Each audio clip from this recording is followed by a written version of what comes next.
Oh my god, you guys. There's like literally a penis attached to my body right now. Martha, come look at my penis. This is Rebooty and the Beast, a podcast in two parts. I'm Matt Molinaro.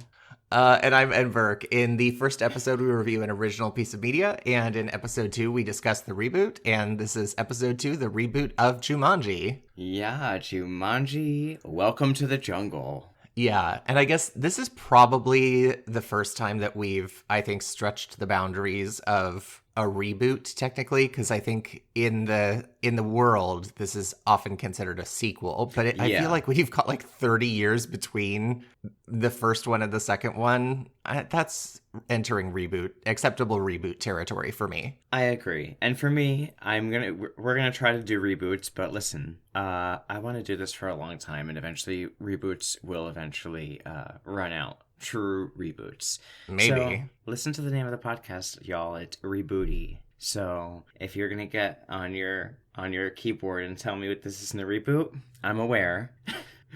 As Anne said, we find out it's a sequel very, very quickly in the movie. Yes. But yes. Even aside from that, and I do think this is still reboot-y since, like you said, the time frame.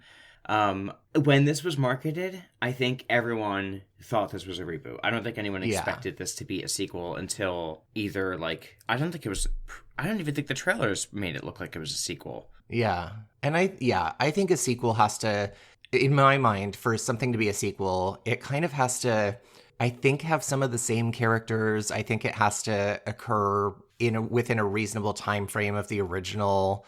And this had, like, none of that. So I'm considering this rebooty. Exactly. I appreciate that it's existing in the same timeline and that they're calling it like the same world and all of that. But I would say this is more story structure-wise, a reboot with like a lot of Easter eggs and nods to the original. I would agree. You know? Well, we do kind of immediately begin the movie. Oh, wait, sorry. Before we begin, what's the summary? The IMDb summary. Let's see. By the way, was this your first time seeing this? It was. Is it yours? Yes, same. Okay. I really wanted to see, when I heard a second Jumanji was coming out, again, I thought it was a reboot. I was like, oh, hell yeah. Like, I love Jumanji. And when I saw the cast, I was like, okay, that's interesting, because I love The Rock. Okay, I know we both love The Rock. He's very pretty to look at. Beautiful. And I think he's hilarious. Like, I think he's a really, really funny, like, human being. Yeah. So I was like, okay, great, but interesting. And Kevin Hart, I can take or leave. Anyway, but I was like, whatever, we'll see. And then when I saw the trailers, I was like, oh, this isn't probably for me. I don't know. I could probably take or leave this one, I thought, in my head. So that's why I think this was my first time. But I was excited to see it. And I want to give a quick shout out beforehand to a listener who, spoiler alert, is my sister, Sarah. She is a listener. She texts me all the time about the podcast, so shout out to Sarah. And after listening to last week's episode, but she hadn't listened to the ending, she was like, hey, I have a recommendation. One of my favorite reboot series is Jumanji. And I was like, Sarah, we're doing that next week. Oh my gosh, that's so funny. Mind. Yeah, so just a shout out to her because now she's obviously listened to the Jumanji that came out. But yeah, here we are. Okay, summary, IMDb. 4 teenagers are sucked into a magical video game, and the only way they can escape is to work together to finish the game. There you have it.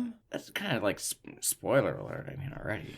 I mean, maybe. So, I don't know. I didn't know this was a video game until I saw the movie. That's true. I will say, one of my notes is, oh no, it's turned into a video game. I already hate this. Oh no!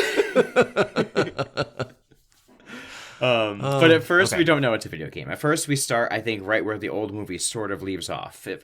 Well, yes. In the old movie, though, I read online, and maybe I'm wrong, that it was supposed to be in France. Yeah, that's what you told me last time. That's what I read online. The internet told me, or maybe it was just filmed in France, or maybe the language was French, and that could have been a visitor. But this is definitely not France. It is set in the United States, in an unspecified location. Maybe it washed back? Maybe something happened in between. No, it was the same year. Anyway, Same year, yeah, because it literally picks up in 1996 with somebody finding it on the beach. Maybe they knew better in France. Can I ask you a question, just like right off the bat? I feel like the drums were such a big part of the original movie and felt really menacing, and they didn't feel that way in this one. They didn't feel menacing, but I felt like they were always present. Yeah. But I didn't feel like they were scary. They were more like just a signal that something was a storyline indicator. Like something is happening. A plot next. device. Yeah. There you go. There's the word I'm looking for. There's the actual word. A storyline indicator, aka plot device.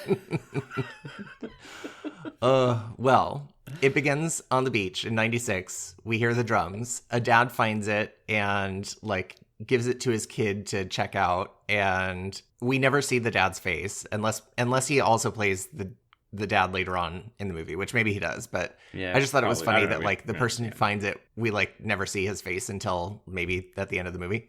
Yeah, he's just got like a nerdy dad voice. Yeah. But he like gives the board game to his kid, and the kid opens it and is like, board games? Who plays board games? And like puts it away. Lame. And it was so funny because for some reason I forgot that it was 1986. So he was like, ugh, board games. And then went to play a game that was like the most pixelated thing I'd ever seen. And then I was like, oh yeah, it's 96. Like, exactly. We're talking like N64 graphics. I got it. Yeah. This could have been a pizza roll commercial as well, this scene. 100%. Totally bogus. Mom, where are the Totinos? Pizza rolls. Okay. So that night, the kid hears the drums, and this was ominous. The drums? Yeah, this part? Yeah, I guess. They just didn't feel as intrusive to me. But anyway. The game has transformed itself into a video game. And I was just like, no. I mean, I get it. And I get that it's like a fun way to modernize it. But I didn't like it at first. Here's the thing I'll say about this part of the movie, and regardless of how I will end up feeling or feel about the video game aspect of the movie, yeah, that does not change how I feel about this part. I get it, suspending disbelief. The old movie had bats flying out of the attic, okay? I get it. Yeah. However, in this world, I need an explanation for how that happened. It's a board game. He opened it up, and now there's a cartridge in there that looks like it goes into like a Super Nintendo. Which, I mean, it's magic. It's magic, but why? Just because of time? Then why is there a board game at all? Why is it not just a cartridge itself? Why? I think the game wants its victims. I think the game is a malevolent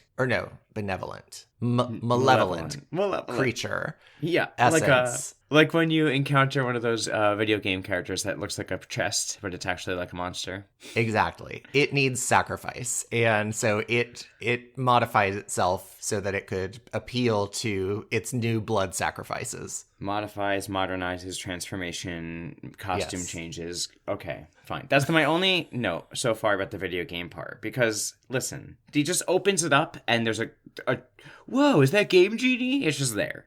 So, anyway, but... Well, so he puts it in. We cut away to the exterior of the house and we see flashing green lights. And then we cut to the future, which I think is 2017 or 2016 or something like that. 2016, and this came out in 2017, which I don't think we mentioned, by the way. LOL. This was released in 2017, but it's set in 2016. Yeah. Okay. 20 years from the original events. All right. And we don't yet know what that original event was, but we'll find out very shortly. Right. But we can see the house has fallen into disrepair. Yes. Which the level of disrepair that the house has fallen into in 20 years is comical. Just like the other movie. Yes. It's like, it's been Bonnie 20 Hunt's years. House. It's not a haunted house. Right. Anyway. Like, why? What happened? Okay, so we cut to a kid named Spencer playing video games in his bedroom. And if I had been responsible for coming up with the opening quote, I would have been very tempted to open with parry, evade, blam, uppercut, head slam, you're dead. Because he is narrating his playing of Street Fighter, and it made me laugh. Oh my god. Street Fighter, bring me back. Yeah. He gets a text that's like, meet me at Freak House in 20 minutes or whatever. And he's like, oh, crap. And starts like writing an essay. So we very quickly learn that Spencer is like this nerd who is writing an essay for some other student at his high school. because he's like the smart one, and this kid is like paying him or something to write his essay for him. Did you recognize him? No. Should I have? Have you seen Hereditary or no? No. Oh, he was in Hereditary, which is a great movie, but it's scary. Okay. Oh, it's so good. Alex Wolff, I think, is the actor's name. Okay. I have to say one of my favorite moments of this movie is when his mom comes in and is like, says something about school or whatever. And then she says, okay, don't forget your EpiPen and don't forget the world is a terrifying place and I love you more than life itself. Oh, I love that. Anyway. Okay, so he meets the kid outside of Freak House, which is the haunted mansion. Freak House? What is this? Well, a Disney Channel original? It kind of feels that way. But his last name of the kid who vanished in 1996, his name was Vreek with a V. So that's why they call it Freak House. Oh, Vreek. I thought the whole time it was Reek, like R-E-A-K. Oh, no, it's Vreek, V-R-E-E-K-E. Okay, because I was like, just keep Reek. That's, got a dual meaning right there. Yeah. All right, freak. All right, freak. Okay, fine. But you're on board now? They could have been a little more creative. Just saying. I know they're teenagers so in the 90s. He's meeting odds. He's meeting Fridge, who is on the football team, and giving him his essay. And Spencer, it's clear like Spencer like wants to be his friend, and maybe that's why he's writing his essay. But Fridge is like popular football kid and is not interested, and like goes and drives away. Because they used to be friends. Yes, we learned they were childhood friends. One of those situations, just like Lizzie McGuire. Yes. Okay, this is the scene that made no sense to me. So Spencer's standing there like narrating to himself about his relationship with Fridge when like a man in a bathrobe who clearly should be on some sort of registry appears behind him and is like, "Hey kid, you should be careful. The world's really dangerous." I was like, who is this weird ass man? Is he out of... Wait, is he from Jumanji? I think he's the dad, obviously. No, he is. But like, if this man is still living in this house, why does it look like it's been lit on fire and haunted by ghosts? Well, it does. And look at him though. He looks like he's been lit on fire and haunted by ghosts. He does. So, and he's a freak. This man, no offense, he's a freak. He's a freak. He's sneaking up on a young teenager in the middle of the street. Hey, kid, get inside. Like, get inside. Honestly, you expect him to have like a windowless van or something. Someone used to get him one of those infomercial, like, spray the outside of your house thingies, power washers. Wow. He would be so satisfied. Are we having a hard time with words today, Matt? Spray the outside of your housers. I was literally trying to think of what that could be. I was like, painting it? Like Febreze for the outside of the house? What are we talking about? We got there. Ooh, Febreze for the outside of the house. Yuck. Oof. Could barely deal with it. That'd be like, remember Abercrombie and the way they would pump perfume out the front of their mall entrance doors? Oh my god. Yes. The outside of and with the way they'd have like a half naked guy standing in the lobby. Yep. Oh my gosh. Anyway, okay, we cut to school. There's a girl FaceTiming in class. Her name is Bethany. She gets detention for FaceTiming. She's kind of like meant to be sort of like the vapid, self-obsessed type character. We meet a girl named Martha who is in gym and like doesn't want to play in gym, and so like also gets detention. And then Spencer and Fridge get called to the principal's office for plagiarizing because they realize Spencer has written Fridge's essay, and they get detention as well. So this is like how the four kids, main characters, like end up together. In the principal's office. Yes. They have to clean out this room that they're going to like turn into a computer lab, but for detention, which I don't know, is it legal to like make children do physical labor for detention and anymore? I feel like, gosh, they didn't do that I never got detention, so I don't really know what it was like. Did you say you didn't get detention? I've never gotten detention. Never? Never. No. I was gosh. such a rule follower. I know, me too. But I would get detention because I would mess up still. So I think you just sat in the room. Yeah, I figured, right? Like they would make you like do your homework or whatever while you were sitting in there or something. That's like one of those movie things, I think. Yeah. Always Okay. in detention, they make you do shit in movies. Yeah. Manual labor, magazines. So they have to remove staples from like magazines and pieces of paper before they can be recycled is their giant punishment. I'd be good at that. I'd be done. Oh my god. I love those little jaws. Same. I'd be like, ooh, that's my punishment? Gimme. And then this is like the biggest plot hole in my mind. While they're in this detention room, Fridge finds this old video game system that they never recognize. Like, what is this? And it's the Jumanji game. But like the kid who disappeared in 96, number one, he plugged it into his existing video game system. So that implies it should be a system that other people would recognize. And two, how did it end up in the school? Exactly. Why is Jumanji in the school? What? Okay, and here's another question: If the Jumanji game just like updates, why isn't it like a cell phone in there instead? Ooh, and it's an app yeah, now.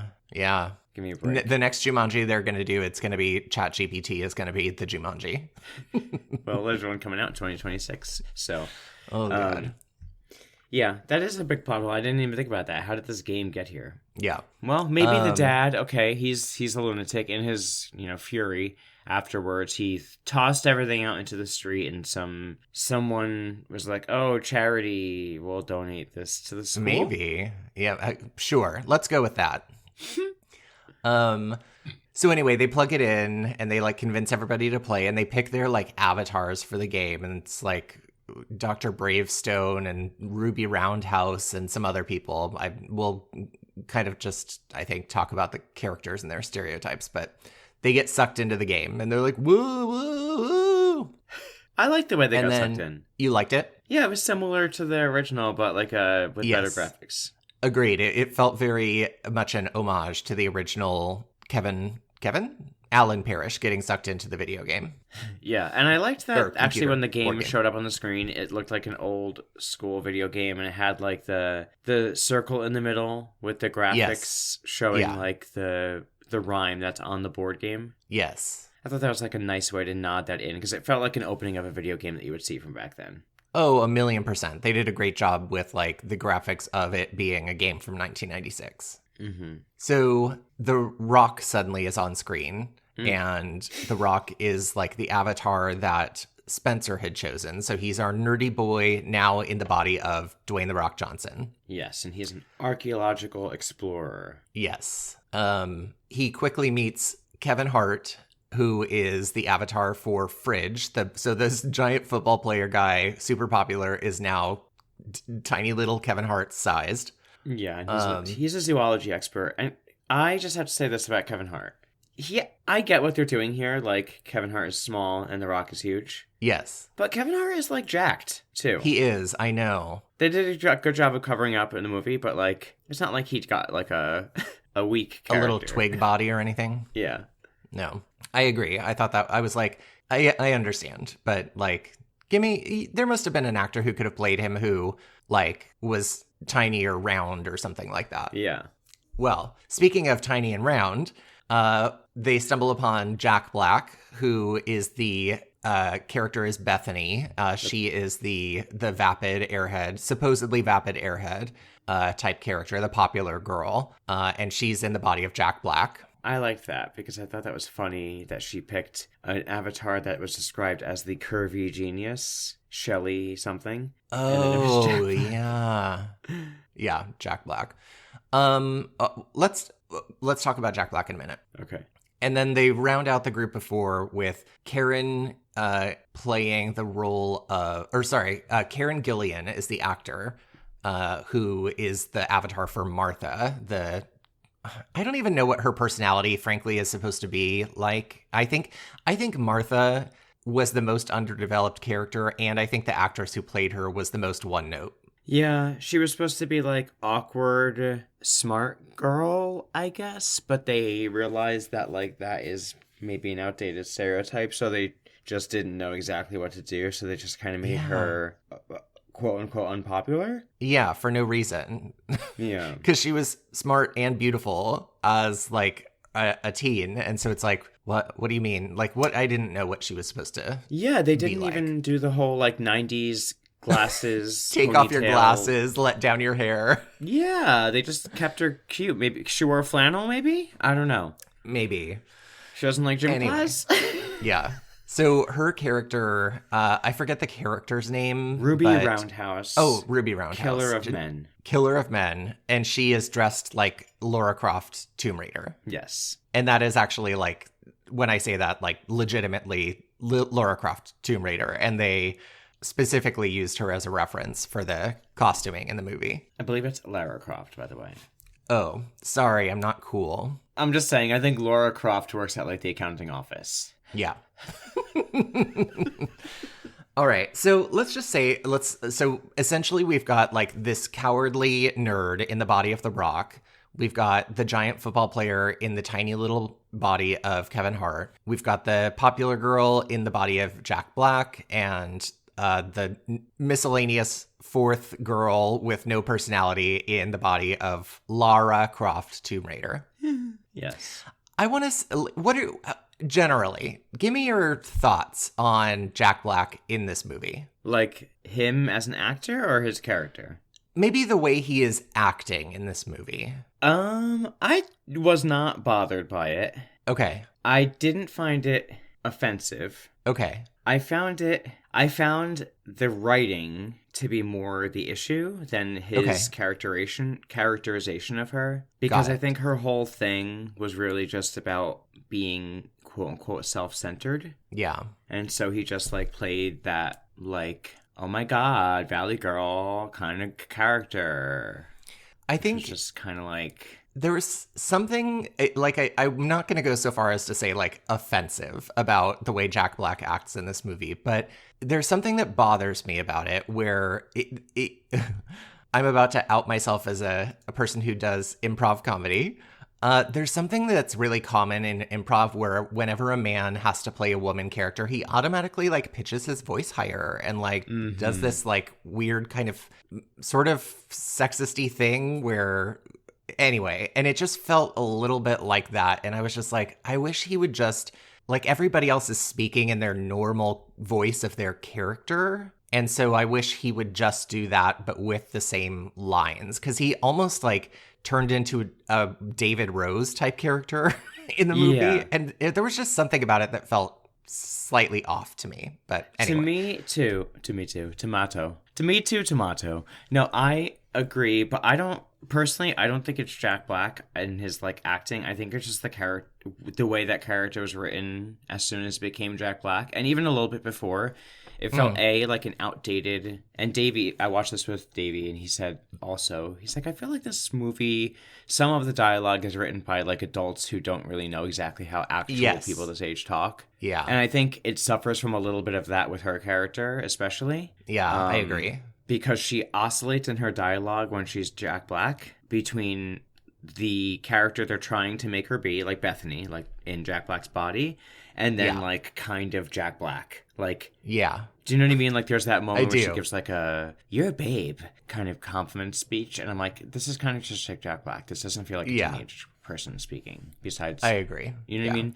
And I also feel like that character is always written really sexist, like incredibly sexist. Yeah. Because it's just so typical. And it's also like the whole character in general is sort of problematic because it's, fat phobic under the guise of like body positivity, 100%. Yes. But I mean, and the same thing with the other female character. Like I think that one's supposed to be challenging a stereotype. Yes. It's supposed to be.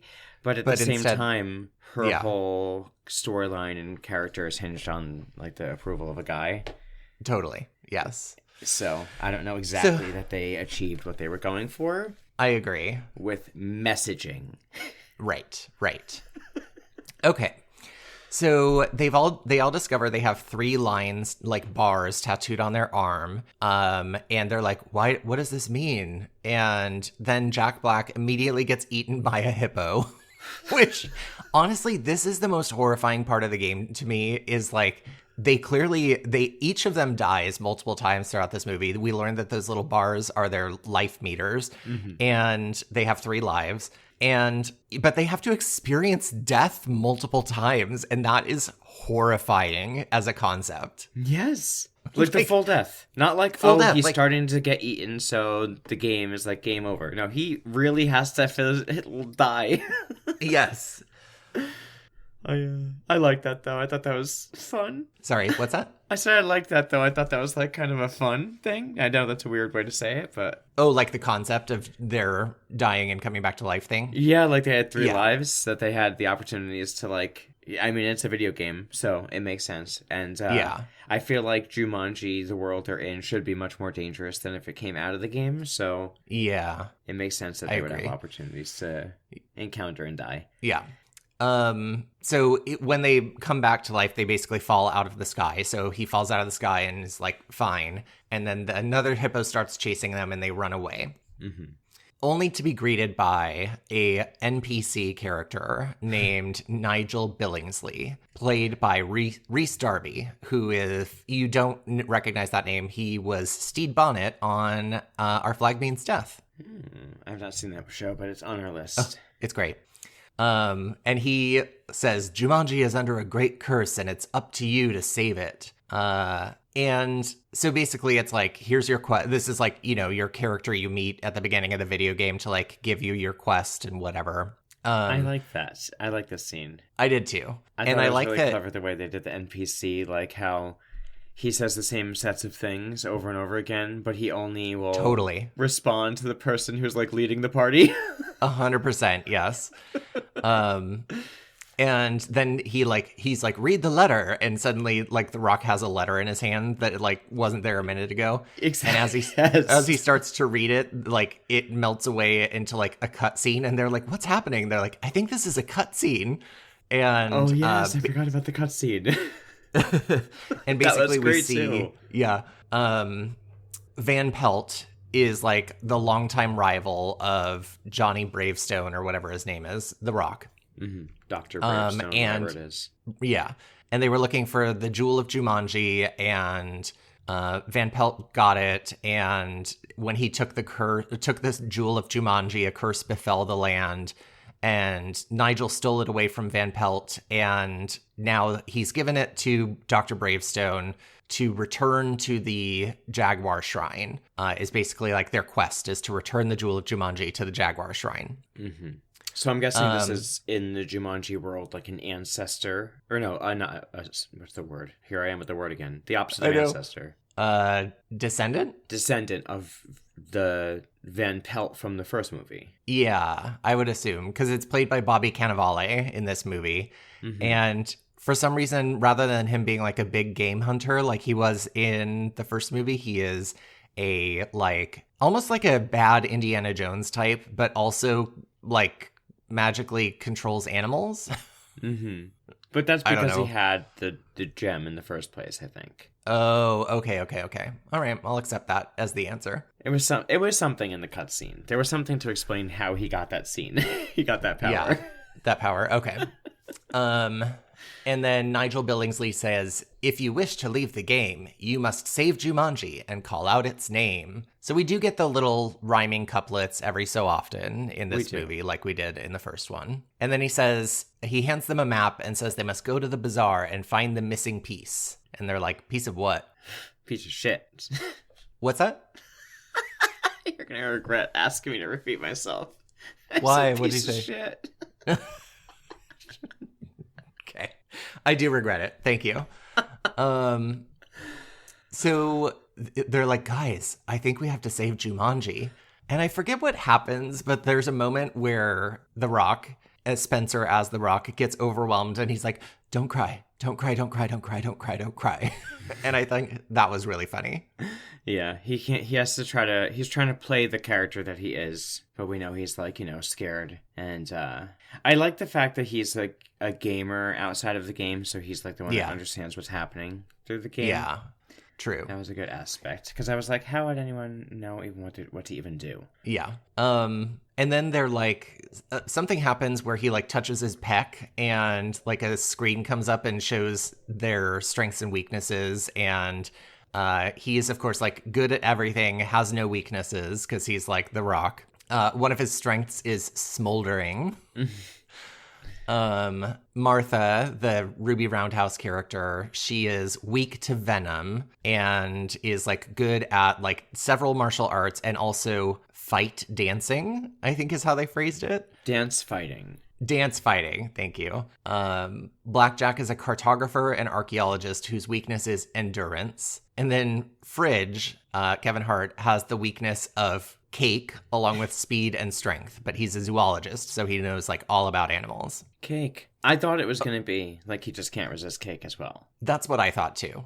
Oh, and one of his other strengths is like backpack of weapons. So like he carries around The Rock's weapons and gives them to him when he needs them. So Fridge, of course, is annoyed by this, that he's like the sidekick in this storyline.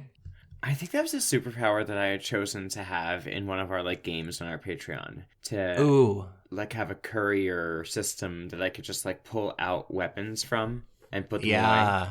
That would be a great power, honestly. That was very underused in this movie. It was really underused because they made it seem like it came in handy so many times, but it came in handy like twice. Yes, I was just going to say, I can only remember 2 times he ever grabbed something from the backpack, and one was right away. Exactly. One was right away, and then another one was like halfway through the movie, and it never happened again. Like, I feel like that could have been much more utilized in the story.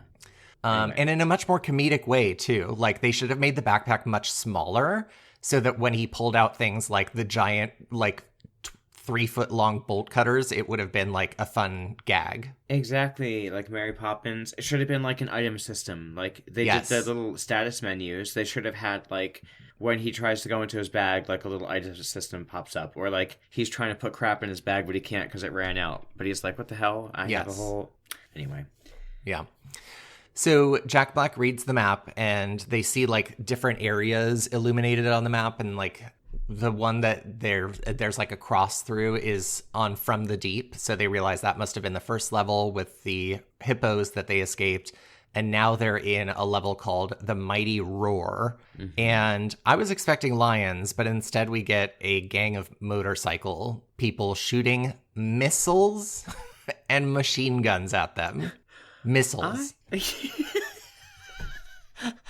I didn't understand why. I mean, I got used to them, but I didn't understand why the threat was like a rocket launching motorcycle gang.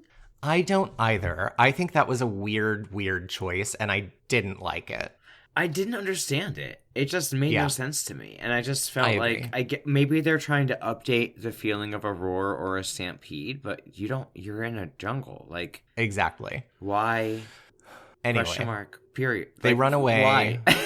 They fight some of them off. Ruby Roundhouse like swings on a vine and like kicks some of them off their motorcycles. The Rock has a skill of boomerang, which apparently when he throws a boomerang at people, it makes them explode. That was the best. I love that.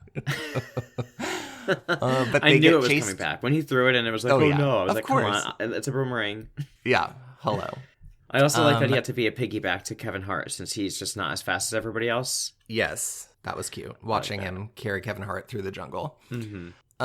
Anyway, they get run to the edge of a cliff and they jump into the river, and Martha dies, I think, from like a gunshot wound that she got right before she jumped off the cliff, and then immediately comes back to life. Mm-hmm. That's when they realize the life count thing on the arm. Yes. And they're like, what happens when we run out of them? And they go, and The Rock goes, usually that means game over. And so they all realize like we might actually die in here. Yikes. And then Jack Black is like, I don't mean to like ruin the moment, but I really have to pee. And he asks Kevin Hart to teach him how to pee because he's never peed with a penis before. Mm-hmm. And that's where we get the line that you opened with. Yes. Martha, come look at my penis. She's like, I'm okay. Thanks. I'm good. Thanks. And I think she says, like, the fact that I'm not putting this on Instagram right now is crazy. Yes. Okay. So the motorcycle gang was, of course, Van Pelt's minions to like reclaim the stone of Jumanji. And then we get like a little scene between Martha and Jack Black where they kind of talk about like what it's like being girls at school and like her being popular and superficial and the other one like being quick to judge. And they kind of have just like this really fast like understanding of each other when we have no indication of them having had a relationship in the past. So it just felt like this was kind of shoehorned in like for some character development, but it didn't really fit. It was weird. Like I see what they're trying to do, but it felt like this was a lot of men in a room writing this storyline. Yes. It felt like they weren't posed as adversaries before, or any relationship in any way. It wasn't like the other characters who were friends and don't talk anymore, or, you know, there's a power dynamic between the two of them. They just like judge each other for what their friend groups, I guess. Right. Yeah. And then they realize they're more alike than they are different. Mm-hmm. And she tells her she's hot. Right. And she's So like, oh, it's thank like, you. oh, I got Which apparently validation is from- that's all the validation a girl needs. Exactly, yeah. Own it, you're hot. Oh, I'm Right. hot even though I'm unpopular. And then she does her iconic, like, what she does through the whole movie. Her whole I would say, what's the word I'm looking for? Her whole lifestyle, her whole character is putting her shoulders up and putting her hair behind her ear. Yes. That's the whole thing. I'm telling you, the Martha character is so underdeveloped. She's like, that's when you were like, they should have been adversaries. It's like, well, I think that's what they were going for, but she has like the emotional depth of a paper bag, and how can you be an adversary with that? Right. Well, that's true. And I'm not saying they have to like pit the girls against each other, but like make it make sense that they even care about each other in any way whatsoever. Yeah. Spencer and Fridge, meanwhile, have their little like falling out where they're like, Spencer's like, oh, you just, you know, I'm not cool enough to be your friend anymore, but we used to be friends. And they're like, I should kick the shit out of you. And The Rock is like, I'd like to see you try. And Kevin Hart's like, you're the same annoying kid I've been trying to shake since 7th grade. And he calls him a dumbass, and Fridge pushes The Rock off of a cliff, taking one of his lives. Outrageous. He murdered someone. He murdered him. Rage. Yes. Rage. Hello. And it just goes unchecked. Just say. It does. I will say, when he comes back to life, the Kevin Hart still tries beating up The Rock, and The Rock like doesn't move as he's like hitting him and slapping him, and then The Rock slaps him once and sends Kevin Hart flying through the air. Yes. And I thought that was very funny. Yes. I liked these little moments of a message, you have the power within you. You just have to kind of own it. Moments. That was good. Yeah. I like that message, and I like the depending on each other's weaknesses and strengths and recognizing them to be a whole piece. Yes. Very nice. Very cutesy. Very demure. Very mindful. So they head to the bazaar, and for a reason we don't really need in the movie, they like get rations. Like they're like rations, and they're like, and Spencer is like, I think we're supposed to keep our health up by eating rations. And so they like go and grab some. And Kevin Hart is like, what is this? And the vendor says pound cake. And he explodes because his weakness is cake. I thought that was like, funny.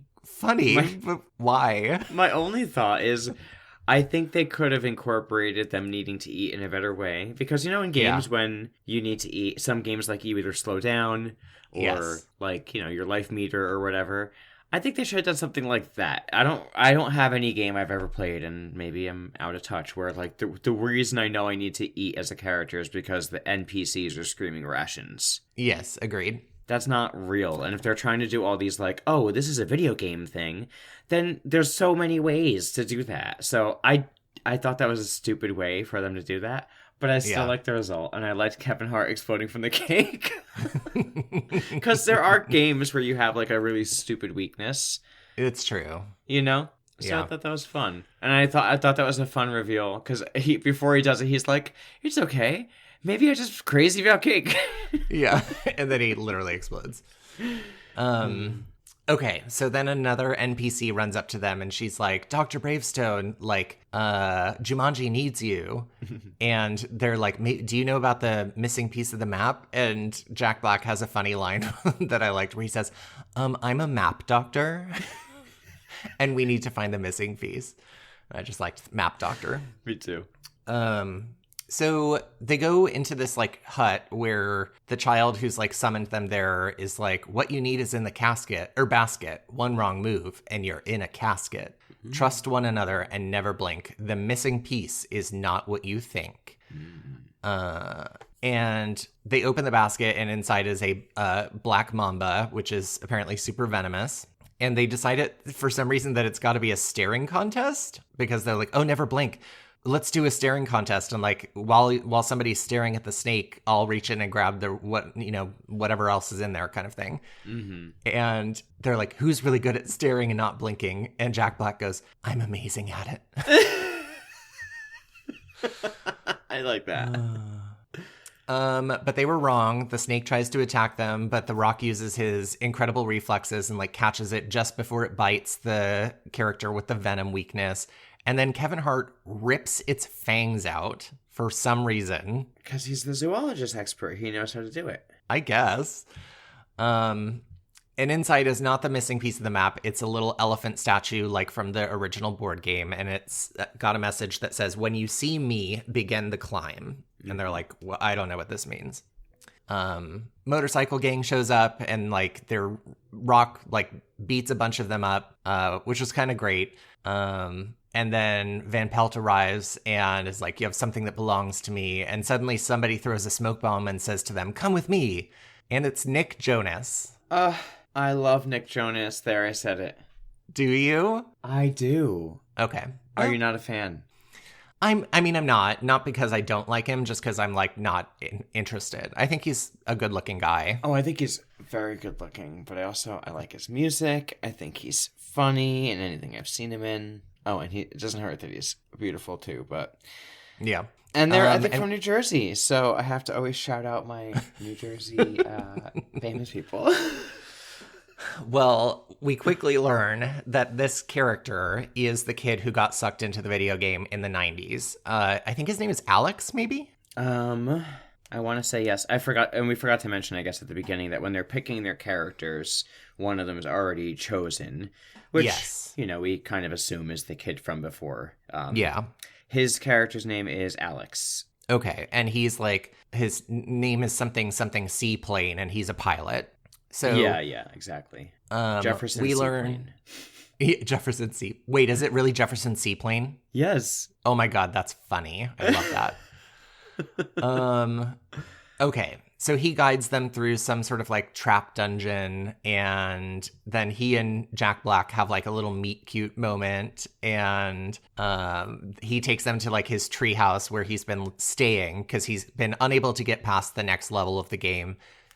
He's like, then they're like, how long have you been here? And he says like a couple of months.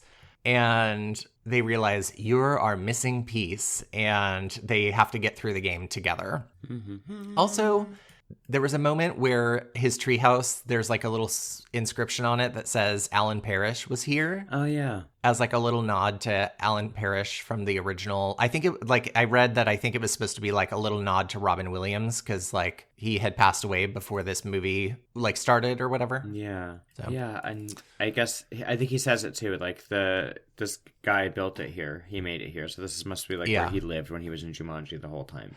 Okay. That never made sense to me until you said that. Thank you. Okay. Mm-hmm. So I get that now. It was his home while he was in Jumanji, and then he just kind of like came upon it and made it his and built upon it. Got it. That makes sense. Okay. So the next level is the transportation shed where they have to like get inside to get something to go across the canyon. Mm-hmm. And they send Martha to flirt with the guys. But she's like terrible at it. So Jack Black gives her a little flirting lesson. Mm-hmm.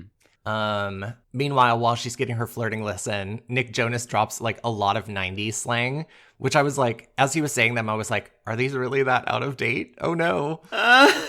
Because the kids from, 2016 or whatever are like the bomb? What do you mean the bomb? And he's like, oh, and Cindy Crawford, blah, blah, blah. And they're like, dude, Cindy Crawford's like 50. And then they realize that he must be from the past. And so they ask what year. And he says, it's 1996. And they're like, oh my God, you're Alex Freak, the kid that disappeared 20 years ago. Yeah. Which, you know, sad for him that he thinks he's only been in there for a couple months. Yeah, yeah. Although it's weird, again, I guess it's because it's a video game now, but I was like, why did Robin Williams age and not Nick Jonas? True. Well, he did age, because he didn't look the same. What do you mean? He didn't look the same as the kid that went to the video game. Well, no, but in his bedroom as a teenager. Right, yeah. But he didn't look 20 years older. Right, exactly. That's what I meant. Maybe he just had, because it's a video game. Because it's an avatar. It's an avatar in the video game. Yeah. Like all the other ones. So it's not what he actually looks like. I guess so. You know what I mean? Like The Rock's character in this world will always look like The Rock now in 40 years and 100 years. All right, okay. I'll accept it. Okay. So Martha goes and starts sexy dancing for the guards at the transportation shed. And my immediate, I take notes as I'm watching it live. And so sometimes like I make a comment and then they resolve it like a few minutes later. But my immediate thought was like, couldn't she have just killed them? Like she's an expert in multiple martial arts. And instead they're having her like slut dance for these two guards. Like it felt very uncomfortable for a minute. And then it pretty quickly shifts to her kicking their asses. Yeah, it felt like unnecessary. Like, yes, it's not proving any point leaning into the stereotype of like the hot character. And like some of the games I play, like even like Final Fantasy games, who have a character who's like a dancer who like their move is to like allure the person or whatever. So I get it, but it just felt like, I know it's supposed to be funny. They put on "Ooh Baby, I Love Your Way" from like a boombox. It just felt so out of place. It did. It just, I mean, it was conceptually funny. And I like smiled. I didn't hate it. But I just thought like, why this song? Why a boombox? Why did that just start playing? Why couldn't it just be like music playing? Why? It just, why? A lot why of this whys. way? Why? Yeah. And you're right. Like she's killer of men. Like dance fighting was one of her thing, but she has like all this. Well, Tai Chi was one, and that's more breathing than anything else. But still. So they managed to fly a helicopter out before the motorcycle gang arrives again. But the motorcycle gang shoots a missile at them, and they like almost crash, and like something hits one of the motor thingies on the helicopter, so they're like kind of not able to fly up and down. They're sort of flying along the bottom of a ravine when they hear the drums start and there's a stampede of rhinos behind them. And here's my issue. I think a helicopter could outrun a rhino. In Jumanji? Well, not in Jumanji because the rhinos are gaining on them. They are white rhinos. Yes. They are so they're faster, close to being extinct, aren't they? I think so. Yeah. So maybe we just don't know their capabilities. Yeah, I'm sure the white rhinos are able to outrun a helicopter. You're probably right. But we get like kind of a good action sequence where the rhinos are like hitting the tail of the helicopter, and Jefferson Seaplane, aka Nick Jonas, tells The Rock how to fix the rotor, and so he like climbs on top of the in-flight helicopter to fix it. And he fixes it, and they manage to get out of the ravine just in time. But Kevin Hart has dropped the jewel during this time. Unreal. And they look down and they see the rhinos are like forming a circle around it. Just like a game. So The Rock solves this problem by tossing him, sacrificing Kevin Hart right off the plane. Just here you are, bait. Yep. Go get him. Just tosses rhinos. him right by the rhinos to draw them away from the jewel, and he gets stampeded to death. Yeah, and he just grabs the jewel. I did think this was, I mean, I don't know how we could have possibly timed this, but he is Dr. Bravestone. But then the saving of Kevin Hart afterwards, I thought was pretty cool. Yeah, where he like hears the dingle in the sky and says like tilt the helicopter 90 degrees now, and then like catches him as he falls through the helicopter door kind of thing. Yes, I like the dingle in the sky. We haven't mentioned yet, by the way, that Kevin Jonas's character came into the game with one life, came into this prey, this little posse. He's already on his last life. Yes, that's right. So he's dodgy for even doing any of this stuff because he knows what he's been staying alive for 20 years. Yeah. When they land, Nick Jonas gets bit by a mosquito, and mosquitoes are one of his weaknesses, and so he immediately starts to die.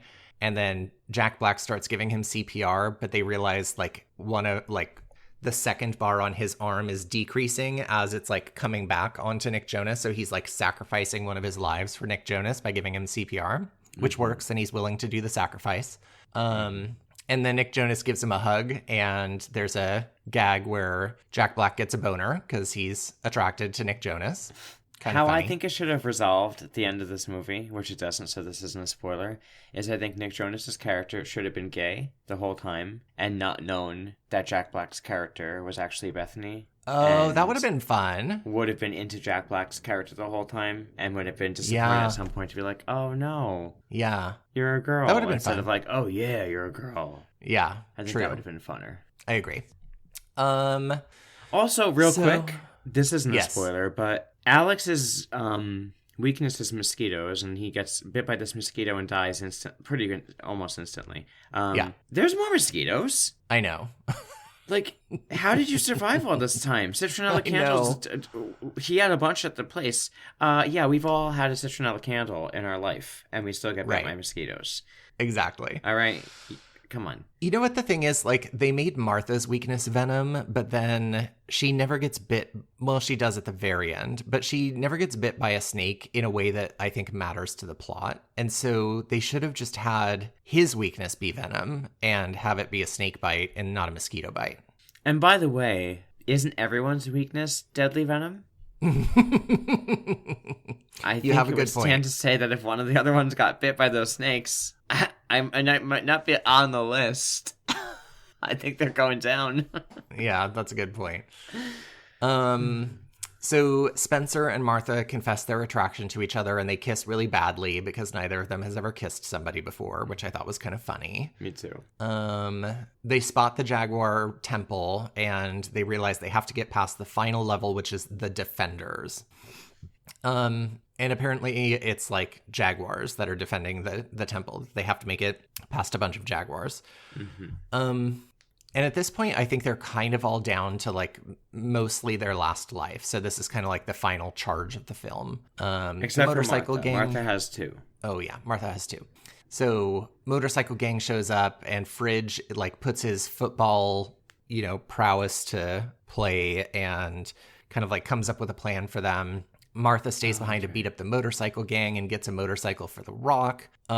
Inexplicably, The Rock has a flamethrower that he uses on some jaguars. Oh, yeah. As he rides toward the statue. Oh, he gets it from the bag, right? Is it from the backpack? I think that was the only other time I remember it being useful. Oh, the other time I remember was the bolt cutters that they needed at the transportation shed. Oh, that's right. I forgot about that. But maybe it was the backpack.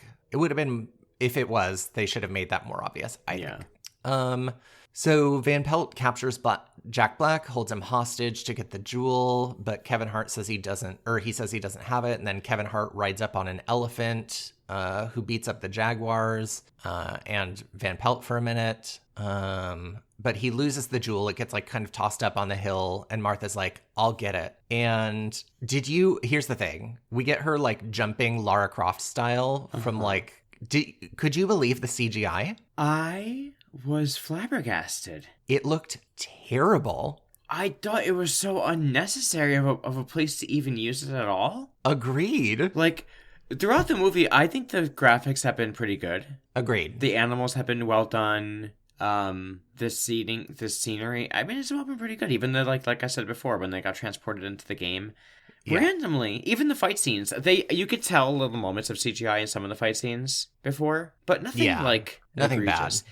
This is crazy. She's just jumping up a cliff or jumping up the rocks to go find this stone. We could just have sound effects off screen. Agreed. I don't even need to see her doing it, but they make her literally Her entire body's like a video game character. It's weird. Even it's the way really the hair weird. moves was the worst, Yes. I think, part. It like, oh god, I felt like I was like, is this a virtual reality like Sim? Is this The Sims? It kind of did look like The Sims. You're right. Anyway, I'm glad you brought that up. she gets the jewel. Van Pelt commands a bunch of snakes to attack her. She sacrifices her life to like fly through the air with the jewel and have the rock catch her from the falling sky. And they put it into the jaguar statue's eye, and they all cry out Jumanji. And Van Pelt evaporates into a bunch of snakes, into a bunch of rats for no reason. Well, they've been doing this thing with him throughout the movie where like bugs and stuff crawl in and out of his ear. Yeah. Like he's a decaying...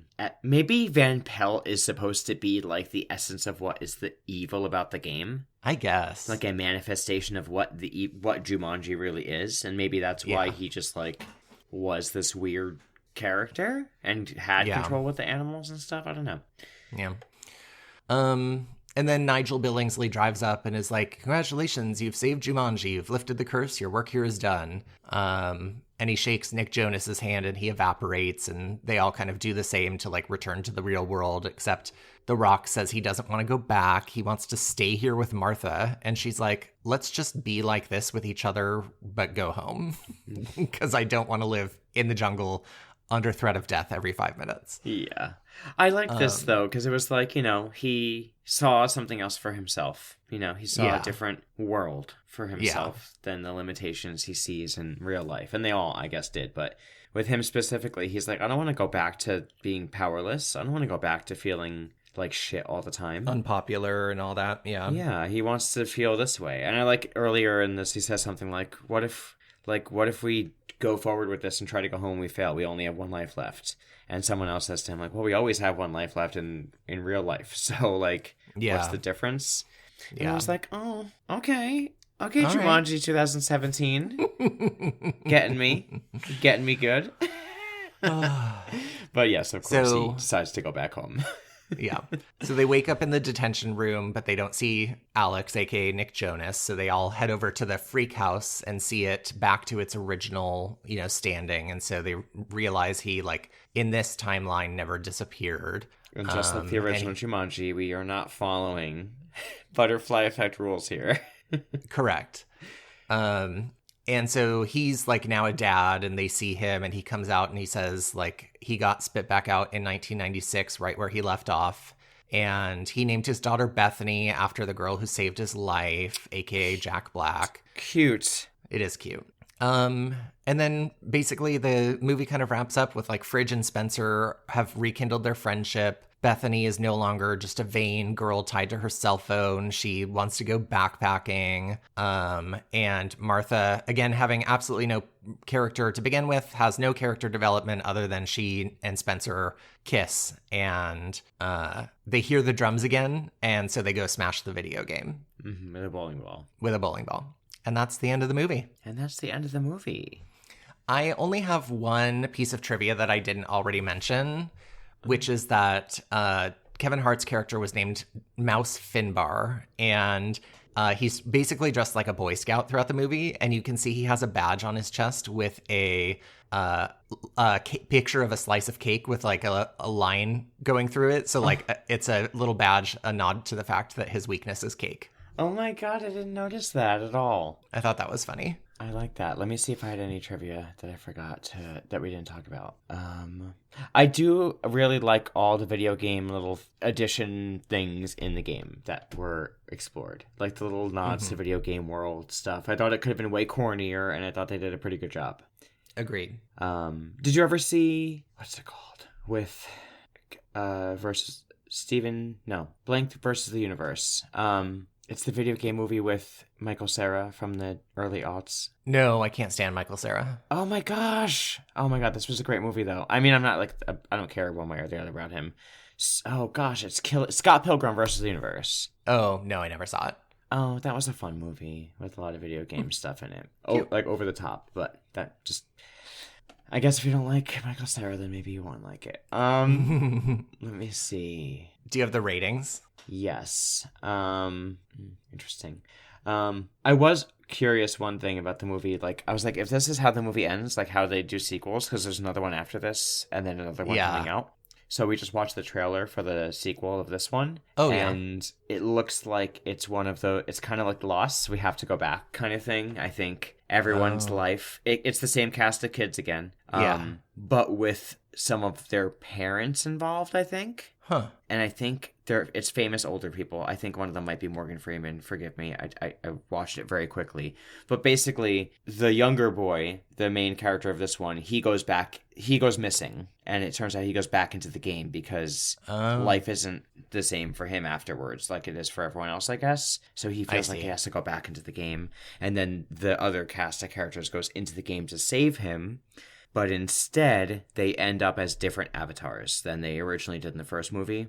And so in this movie, we don't know who the main character's avatar is, but The Rock is, one of their dads. Okay. Fridge, the character that Fridge, Kevin Hart is the other dad, and then the other ones are like the random kids. Other characters, but they're not the ones they originally were. So gotcha. That's where they go with the second movie, and I'm sure something similar with the third. But anyway, I'm kind of curious. We won't be doing it for the podcast, but I might watch another one. We'll see. But all right. IMDb, they rated it 7.0. Okay. Rotten Tomatoes, the tomato meter is 77%, and the audience popcorn meter is 87%. I'm sorry. What the fuck? These ratings are unbelievable compared to like some of the other ratings for like actually great movies that we like. Okay, Nosferatu 2024 has a lower audience rating than Jumanji 2017. Yeah, listen, some things are for a broader audience and get more ratings. I guess. Others will, I guess. And critics of Nosferatu, I think, have their finger in the air a little more than maybe critics of Jumanji Welcome to the Jungle. Maybe. And are a little bit more hypercritical. And I also think probably, let's face it, studios that have more money to spend on getting their ratings up and positive reviews spend it wisely. Yeah. Well, I'm going to give this a 5. Ooh, 5. I'm not really sure how you've been winding them up. This is obviously in the middle, but what is your reason for a 5? I just thought it was like, I think part of the fun of the original Jumanji to me was like bringing this danger into everyday life kind of thing. And so to have them have the whole thing just be set in the jungle, it like some of the magic of the out of placeness of the original movie was lost to me. I think the like conceits of like the avatars and things like that is fun. It just didn't, I don't know, it just didn't quite work for me overall. Okay. What about you? I think I'm going to give it a 6.8. Wow, okay. All right. What's your reasoning? I think overall I liked it. I enjoyed watching it way more than I thought I would. I thought it was going to be like super duper corny, and a lot of like explosions. And I actually liked the fight sequences. I thought it wasn't like over the top in that way. It was way less that than I thought it would be. And I actually laughed a lot out loud more than I thought I would. So, and Kevin Hart, I could usually take or leave. And in this, I actually liked him. So, yeah. That was a bonus as well. I agree with you about the Jack Black character, but one thing I appreciate that they didn't do was like just make him a gay man. Yeah. And just, I mean, they did a little, but we've all seen things where like the woman goes in the man's body or vice versa, and they're just like, okay, this is now a gay man, or the most stereotypical gay man or the most stereotypical lesbian. Yeah. So I appreciated that. I just thought it was lazy writing. I thought a lot of the characters, like we said, I liked what the actors did, and I appreciate the idea of bringing into the video game. I like all the video game aspects they threw in there, but it just didn't feel like... It could have had much tighter writing, and it would have been a much better movie. You're right. Yeah, I would have liked better through lines to... If you're going to make this a sequel instead of a reboot, then you need... This is why I think it was more of a reboot, because there were no through lines explaining this as a sequel other than just we're calling this a sequel. and we're picking it up at 1996, and we're throwing in the old characters' names that they used to live here, because and it happens to be a board game that the video game is inside of. But other than that, there's no through lines explaining, like, the Van Pelt character, why is that carried over? It's just there. Why is this Jumanji? What is life like in Jumanji if time goes that slow? And, like, what is life like when you're not encountering things? Like, they just didn't do anything like that to really tie anything to Jumanji other than calling it. If they called this a different board game name and said it was in the Jumanji universe, I think it would have been more successful as like a, it would have made more sense. So that's my main complaint, is I don't have the same complaints as you, but I don't think they made it make sense for the world that they're creating. Like I said, I can suspend a lot of disbelief for this kind of movie, but make it make a little more sense. Would you call it overall a beauty or a beast? I'm probably going to be different than you. I'm going to call it a beauty. Okay. I think I'm just going to go with Beast just because I didn't have an excellent time watching it, and I wouldn't recommend it to people. So that's why I'm going to call it a Beast. I wouldn't recommend, if you are a huge Jumanji 1995 fan, I wouldn't be like, oh my God, have you seen the 2017 one? Right. But if you like comedies and you're a fan of any of these actors, I would be like, oh, did you see them in Jumanji? That would be kind of how I would recommend it personally. Yeah. So. Well, listeners, our next adventure, speaking of adventures, is going to be the Ocean's 11 original and reboot. I did not know that the one that came out like 10 years ago was a reboot, but apparently the original was 1960. Yeah, I knew it was a reboot because Frank Sinatra is very glamorized in the Northeast, because I think he's from New Jersey, and he's and is he in the original? Yes, it's him. I think it's that crew of people, and so it's similar to like when the Manchurian Candidate, everyone was talking about like, oh, did you know this was a reboot? And then Ocean's 11 was in the same, I think, time frame when people were talking about it. But speaking of my sister at the beginning of the movie, when I asked her for, keep the recommendations coming, the reason I had this in my mind was because she's like, message from Sammy, that's my brother, he recommends doing Ocean's 11. So we're doing back-to-back, keeping it in the fam. All right. Without even knowing it. Love it. It's so good. Yeah, I'm excited. I've never seen the original, but I have seen the reboot. I've never seen either, so it'll be a whole new experience for me. I will say I haven't seen the reboot since I've seen it in the movie theater. Okay. So, and I've not seen any of the sequels to it. So, I'm curious. It's been a long time. We'll be taking a trip down memory lane. In the meantime, if you would like to help us grow, the best thing you all could do is rate and review our podcast on whatever platform you're currently listening to our episodes on. Yes, and also the second best thing you could do is to recommend our podcast to a friend, because that's the number one reason somebody tries a new podcast is when somebody recommends it to them. We also love chatting with you, so find us on social media, RebootyPod on Instagram. You can email us at rebootypod@gmail.com. Give us your recommendations. Let us know what movies you think were beauties and beasts. Yes. We do also have a Patreon. It's patreon.com/nandmatt. We do fun bonus episodes where we review movies and play games. The episode that is coming out next is our review of Shadow of the Vampire, inspired by our 4-part Nosferatu series. And then next month is going to be Zathura, which is part of the Jumanji verse. Yeah, I've never seen Zathura, and I'm very excited about it because I thought it was a ripoff. But spoiler alert, it's part of the book series that Jumanji's based on, and it's actually a true, spin-off kind of thing. Yeah. So, Rebooty again. But yes, thank you for listening to Rebooty and the Beast. We will see you next week. Bye. Bye.